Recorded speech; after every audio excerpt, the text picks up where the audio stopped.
नमस्कार मंडळी, चमचमीत आणि चटपटीत अशी भेंडींची भाजी बनवूयात. यासाठी एक पाव किलो एवढी भेंडी धुवून पुसून घेतली. कोरडी झाल्यानंतर आता चिरून घेतली. सर्व भेंडी चिरल्यानंतर गॅसवर कढाई ठेवून घेतली. यात तेल गरम झाल्यावर अर्धा चमचा मोहरी, 1 चमचा जिरे, पाव चमचा एवढे हिंग, 10 ते 12 लसूण पाकळ्यांचे बारीक असे काप करून मस्त लालसर झाल्यावर 2 हिरवी मिरची बारीक कापलेली घातली. कढीपत्त्याची पानं चरचरीत फोडणी झाल्यावर यात चिरलेली भेंडी घालूयात.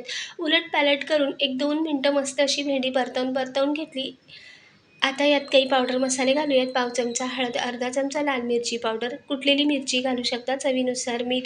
चांगली भेंडी परतल्यानंतर आता यात 2 चमचा एवढं दही घालूयात फेटलेले. 2 ते 3 चमचा फेटलेले दही घातल्यावर मस्त अशी भेंडी परतवून घेतली. डिटेल व्हिडिओ पाहण्यासाठी खाली दिलेल्या टायटलवरच्या त्रिकोणावर क्लिक करा. डिटेल व्हिडिओ नक्की बघा. चॅनलला लाईक करा, शेअर करा, सबस्क्राईब करायला विसरू नका. कमेंटद्वारे नक्कीच सांगा. नवीन रेसिपीसोबत भेटूया. धन्यवाद.